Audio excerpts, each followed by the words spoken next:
They are often referred to as the world's first mediums, but it all started as a prank that spiralled out of control, starting a spiritualism craze in the US and Europe in the late 1800s and early 1900s. But was it actually a prank? If so, was it all fake? There was a confession that it was a hoax and then a recounting of that confession. So what was the truth and what were their true intentions?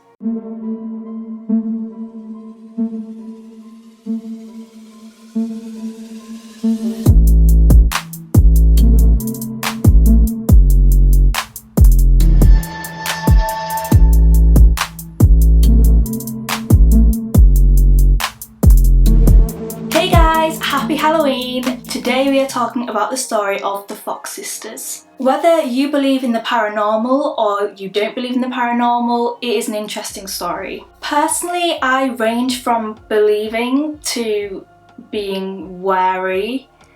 I can't decide.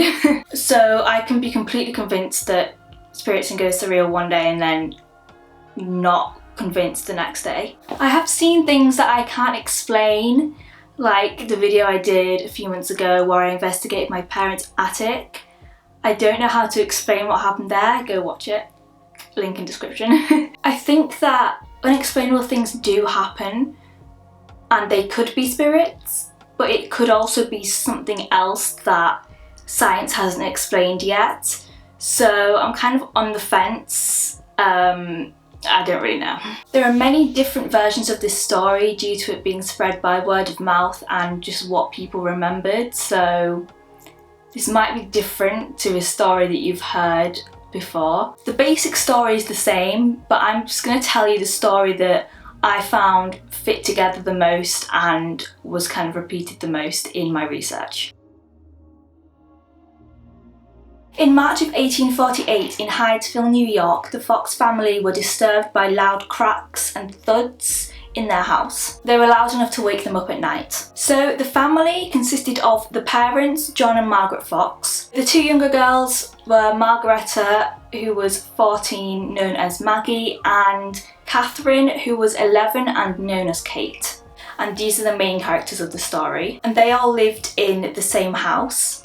And then they had an older brother who is not really relevant to the story, and an older sister who was called Leah, and she is going to come into the story a bit later, but they had moved out of the parents' home. By March 31st, the parents were at the end of their tether, and they sent the girls to bed at 6 p.m. to catch up on lost sleep. But as soon as the girls went to bed, the noises started. There was knocking from the floorboards, beds, ceilings, door frames, and they were louder and more frenetic than they were before, so faster and more uncontrolled. Wherever the girls went in the cottage, the noises followed them.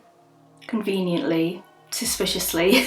It was as if they were being followed by some sort of invisible force. Margaret, the mother, was convinced that something demonic was happening, and she sent her husband, John, out to get the neighbours to help them. So that evening, the Fox's bedroom, they all shared one bedroom, all four of them, was filled with people who were awestruck by these noises. A neighbour who one source said was called William Doosler asked questions and received knocking in response. So I'm not entirely sure how, but they figured out that the spirit was a 31-year-old peddler who had been murdered for $500 and buried underneath the Fox's house by a previous tenant. However, no one in the room at the time knew who the victim could be. But then, conveniently, some locals started recalling that perhaps a young peddler had passed through one day a few years prior, but no one could kind of say exactly when this happened. Imagine being a previous tenant of this house and moving out, and then a few years later this story comes out about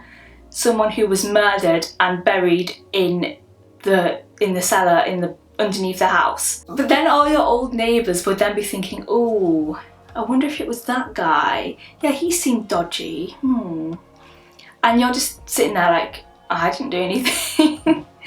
But now everyone's thinking, oh, the last person who lived there like a few years ago, yeah, he was suspicious. Some locals would later swear that bones and a set of human teeth were found underneath the house. And yeah, there was a lot of remembering, so it's difficult to kind of know what the true story is. But the gist is that the spirit would respond with taps for yes and no, and then later they used a more complicated series of taps for letters of the alphabet. So this is what the Rochester Daily Advertiser said in their newspaper. The excitement in reference to the mysterious knocking in a house at Hydesville still continues, astonishing the magnitude. A pamphlet has been published containing a great number of certificates from individuals who have heard the mysterious knocking and have propounded to his ghostship a variety of questions, all of which have been answered by raps. The occupant of the house is named John D. Fox, and himself and his wife both make certificates in regard to the mysterious thumping. They first heard the noise about the 30th of March and that it has continued. So that's slightly different to the story that I told earlier, where some sources were saying that the noises have been happening all throughout the month of March. Anyway, I'll continue. The ghost not only answers all questions put to it, but readily gives an age of each child in the family and of others in the neighbourhood, but the spirit's history of its own affairs is altogether the most marvellous. It states the body it once inhabited was that of a peddler, that it was 31 years of age and was murdered about 4 years since by the then occupant of the house, that the first letter of its given name was C and that of its surname B, but it refused to give the entire name. A very considerate ghost. The manner in which these questions are said to be asked and answered is this. For instance, when they wish to ascertain the first letter of its name, the questioner goes through the alphabet, and then the right letter is called, it raps. It was asked who committed the murder, and each individual was named who had occupied the house. No knocking was heard until the name of a very respectable man now residing at Lyons, Wayne County, was called, when it made 3 knocks. So many are the absurd stories about the matter that the man in Lyons has felt constrained to procure a certificate of good character and respectability signed by some 40 or 50 of his former neighbours. Individuals who have resided in the Fox house previous to the present occupants now come forward and certify that they too heard these mysterious noises when they occupied the premises. Spirit says that it shall keep up the rapping until its remains are discovered.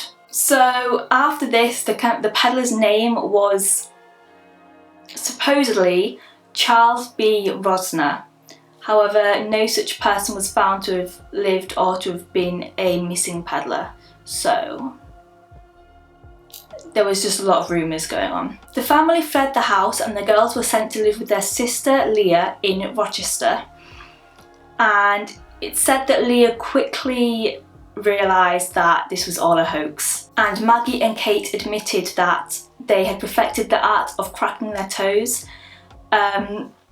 Honestly, I've got no idea how they did this and it sounds horrible, but they perfected the art of cracking their toes, and when this was done on a wooden surface, the sound was magnified. So at the time, Rochester was a hotbed of religious activity. This area birthed Mormonism and Millerism, which is a predecessor to the Seventh-day Adventism church. So people were open to new religious ideas in this area. Isaac and Amy Post were intrigued by the Fox sisters' story and the subsequent rumour that it was a peddler who had been murdered in the house. So they invited the girls to a gathering at their home because they wanted to see if the girls could speak to spirits outside of their family home. Isaac Post wrote, "I suppose I went in with as much disbelief as Thomas felt when he was introduced to Jesus after he had ascended, but he was swayed by very distinct thumps under the floor and several apparent answers." By this point, it seems that Leah had joined the facade, because it is said that she communicated with the Post's recently deceased daughter on this night, so it seems that she joined in. In autumn of 1849, the girls performed in the Rochester Corinthian Hall to 400 people, where they demonstrated, as advertised, wonderful phenomena to the paying audience. Afterwards, Amy Post accompanied the sisters to a private chamber where they were disrobed and examined by a committee of skeptics, which sounds rather horrifying, but there was no evidence of a hoax found. So then Maggie, Kate and Leah went on a professional tour to spread the word of the spirits, and they stayed in New York at the Barnum's Hotel, which was owned by a cousin of P.T. Barnum, the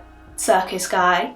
I'm sure you all know the story because of The Greatest Showman that came out a few years ago. So they booked a suite at that hotel. There were doubters. An editorial in Scientific American scoffed at their arrival in New York, and they said that the girls were spiritual knockers from Rochester, so there were disbelievers at the time. They conducted their sessions in the hotel's parlour, where they invited as many as 30 attendees at a time to gather around a large table, and they did this at 10 a.m, 5 p.m. and 8 p.m. They charged $1 admission, which is $38.96 in today's money. So they were making a lot of money. That would be $3,506.46 per day at most in today's money if they had 30 attendees 3 times a day. So visitors included leading members of New York society, the best of the best. So there was Horace Greeley, who was the editor of the New York Tribune, James Fenimore Cooper, who was a writer, William Cullen Bryant, who was an editor and poet, and William Lloyd Garrison, who was an abolitionist, and he owned an anti-slave newspaper. So they were present for a session where the spirits rapped in time to a popular song and spelled out a message that said spiritualism will work miracles in the cause of reform, which I'm sure went down great with that audience.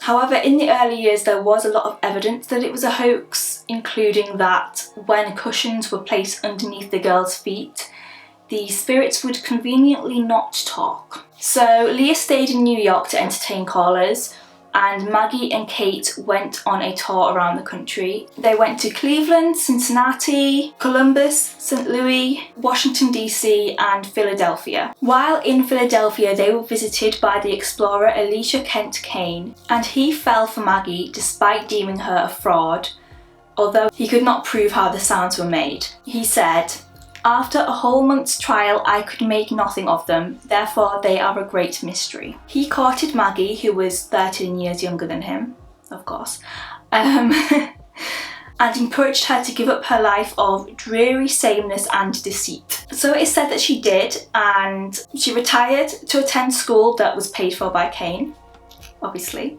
and then she married him shortly before his untimely death in 1857. However, some sources said that Maggie had only been promised marriage by Kane, and he was fearful because of the embarrassment of his beloved being a sideshow quackery and his family being of Philadelphia society, considering Maggie a purveyor of profane heresy.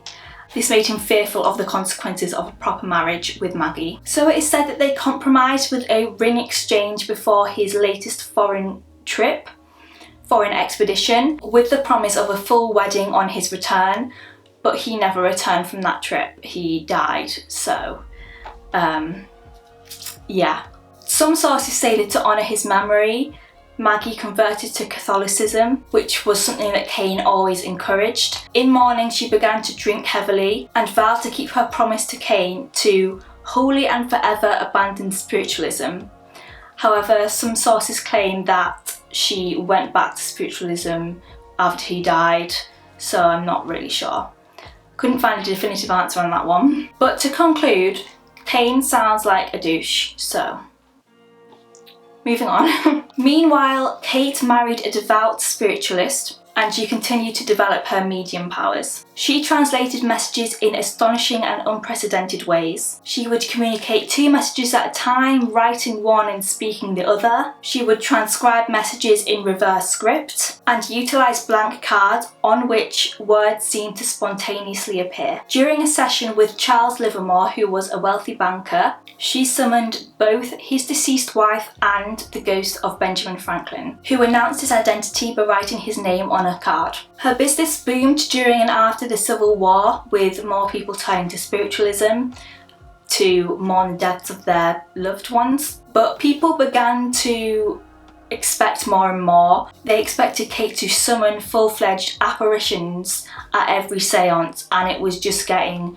too much for her. So Kate too started to drink. Then came the confession. On October 21st of 1888, Maggie Fox confessed that it was all a hoax. She denounced spiritualism and confessed it was all fake. New York World published an interview with her in anticipation of her appearance that evening at the New York Academy of Music, where she would publicly denounce spiritualism. And she was paid $1,500 for this exclusive, which is almost $50,000 today. But it is said that her main motivation for this was actually rage at her sister Leah and other leading spiritualists who had publicly criticised Kate for her drinking and had accused her of being unable to care for her 2 young children. It's said that Maggie and Kate both resented their older sister Leah for the control that she had exerted over their careers. As early as November of 1849, this whole thing started in 1848, and as early as November of 1849, it is said that the girls had tried to bring the hoax to an end by spelling out, "We will now bid you farewell," with their toe joints during a seance. And the spirits stayed quiet for 2 weeks, but it's said that their reappearance was due to Leah's unshakable belief that the show must go on and her ensuring that it would. So Maggie said, "My sister Kate and myself were very young children when this horrible deception began. At night when we went to bed, we used to tie an apple on a string and move the string up and down, causing the apple to bump on the floor, or we would drop the apple on the floor, making a strange noise every time it would rebound." So then, after the apples, the sisters were said to have graduated to go on to using their toe joints to make the noises. She went on to say, "A great many people, when they hear the rapping, imagine at once that the spirits are touching them. It is a very common delusion. Some very wealthy people came to see me some years ago, when I lived in 42nd Street, and I did some rappings for them. I made the spirit rap on the chair, and one of the ladies cried out, 'I feel the spirit tapping me on the shoulder.' Of course, it was pure imagination." She demonstrated the toe cracking by taking off her shoe and placing her foot on a wooden stool. The New York Herald said, "There stood a black-robed, sharp-faced widow working her big toe and solemnly declaring that it was in this way she created the excitement that had driven so many persons to suicide or insanity. One moment it was ludicrous, the next it was weird." Maggie insisted that Leah had known that the rappings were all fake and had exploited her younger sisters, and before exiting the stage she thanked God that she had been able to expose spiritualism. Maggie and Kate then cooperated with Reuben Briggs Davenport on his book The Death Blow to Spiritualism, but in the year after this book was published, Maggie recounted her confession, claiming that her spirit guides had begged her to, or this could have been that she'd realised that she'd done nothing but deprive herself of her form of income, and spiritualism continued to go on. However, it's said that later she did attend a debate at the Manhattan Liberal Club under a pseudonym, Mrs. Spencer, and revealed several tricks of the trade, including how mediums wrote messages on blank slate using their teeth or feet. So no one really knows how reliable the Fox sisters were and what each of them believed. There was a lot of back and forth on what was believed, the confession, then the retraction of the confession, then the Manhattan Liberal Club, and then this and then that. So no one really knows. However, in 1904, some school children who were playing at the old Fox house in Hydesville did find some bones, and these were examined by a doctor who said that they were about 50 years old, which did give traction to the sisters' story of the peddler being murdered. However, 5 years later, another doctor examined them and determined that the bones were made up of only a few ribs, with odds and ends of bones and a superabundance of some bones and a deficiency of others, and among them were chicken bones as well. He also reported a rumour that a local man had placed the bones there as a prank and had been too ashamed to admit to it. So now the bones are widely considered to just be a hoax. So let me know in the comments if you think that the Fox sisters were truly mediums or not. Personally, I think it was a hoax, a childhood prank that got out of hand and was then exploited for profit. But what do you think? Let me know. That is everything I've learned about the Fox sisters. If you know something else that I didn't mention, or if you know a different version of the story, please let me know in the comments. I'll see you next time. Bye!